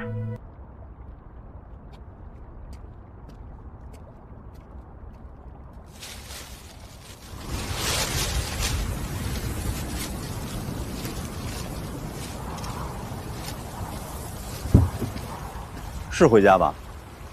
啊，不是给你的，给你家老头老太太的。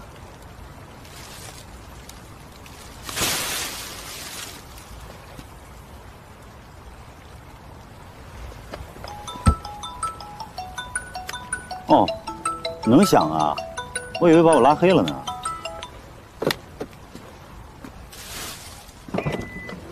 知道指导小组要撤了，我就猜着你怎么也得回来看看爸妈吧。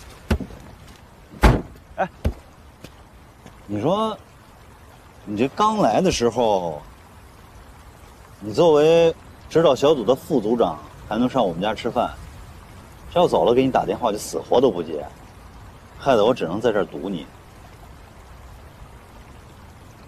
我知道你们家在哪儿，我不去，知道为什么吗？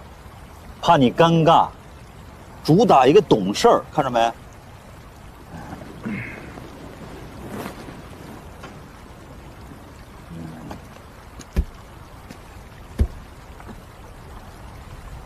来呢，其实就是想跟你聊聊，知道小组要走，知道你心里难受。哎，你不知道吧？这段时间你们在这儿，让我明白好多，让我变得更通透了。特别是你啊，看每次见面都急头白脸，但是你让我更清楚了自己的目标还有理想。我不管你怎么想啊，反正我更坚定，所以我得谢谢你，由衷的想谢谢你。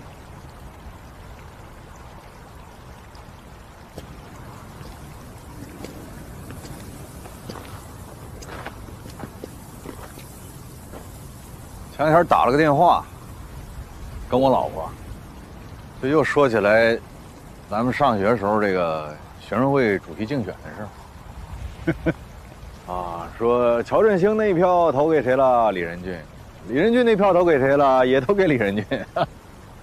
这事儿当个笑话说了20年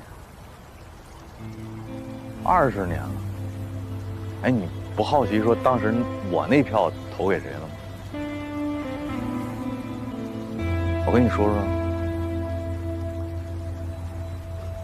我不好奇，你那票投给谁对我来说不重要，重要的是我当上了学生会主席，学生会的工作更有起色了，就跟现在一样。你怎么看我，对我来说也不重要。重要的是很快，代理2个字就拿掉了，我就正式成为东平市检察院的检察长，更好地维护公平正义，更好地维护法治统一。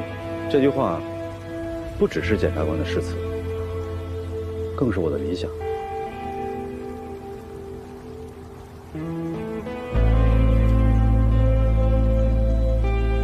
祝顺利。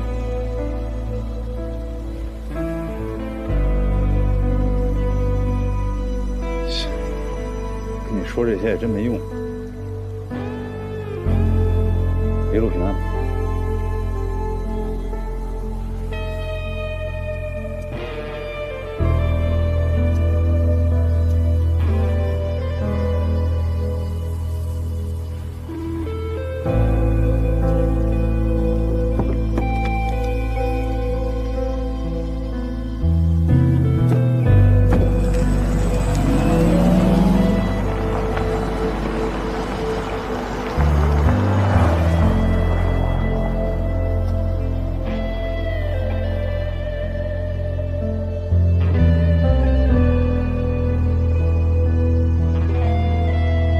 根据您的指示，指导组已经撤回来了。我不是抱怨啊，就是有点担心，同志们辛苦了工作那么久，就怕他们有情绪。另外，也担心我们会失去先手。这个案子刚查出一点线索就被掐断了，你想深入查，就有人来说情。你说为什么？够强硬，关系网够密实。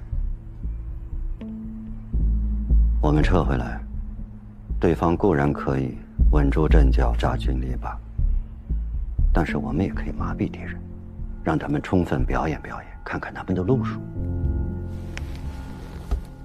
我喜欢打羽毛球，现在最流行的战术就是打四方球，就是把球打到对方场地的4个角，充分地调动对手前后左右的奔忙，在他疲于奔命的时候，找准机会，一拍打死他。这个战术好。中这么要求，办案子既要拔钉子，又要打散破网。只有把讲关系、讲人情这个烂根切除，才能够搞好法治建设。回去啊，跟同志们好好说说，眼光要长远一些，目标要放大一些。下次打就练果断。明白。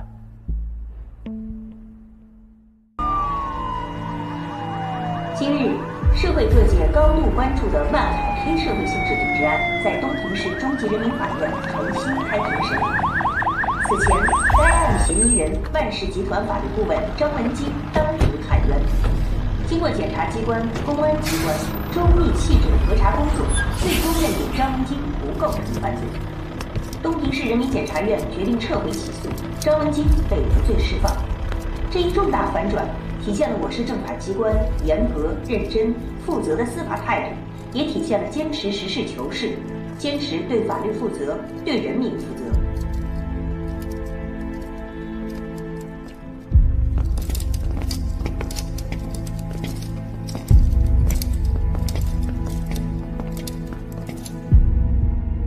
被告人万海犯组织领导黑社会性质组织罪，判处有期徒刑7年；犯强迫交易罪，判处有期徒刑1年7个月；犯寻衅滋事罪，判处有期徒刑9个月；犯敲诈勒索罪，判处有期徒刑2年2个月。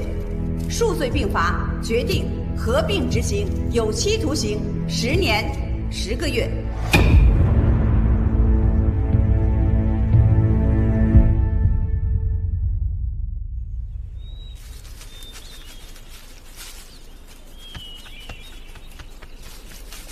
李姐您好，今天万海案公开宣判了，这是东平市扫黑除恶取得的重大成果。您能跟我们电视机前的观众朋友们分享一下您的工作思路和感想吗？万海案是一件社会影响大、群众关注高、舆论广泛聚焦的黑社会性质组织案。在这起案件的办理过程中，我们检察院主动向上级机关请示，主动加强与公安机关和法院等相关部门的协作配合，建立了顺畅的沟通机制，有力高效地推动了案件的办理。那检察机关作为法律监督机关，在打击违法犯罪中起到了不容忽视的作用。我想请问，您觉得检察机关该如何扮演好这一角色呢？检察机关作为国家的法律监督机关，检察院的主要职责就是履行法律监督职能，保证法律统一正确的实施，保障社会的长治久安。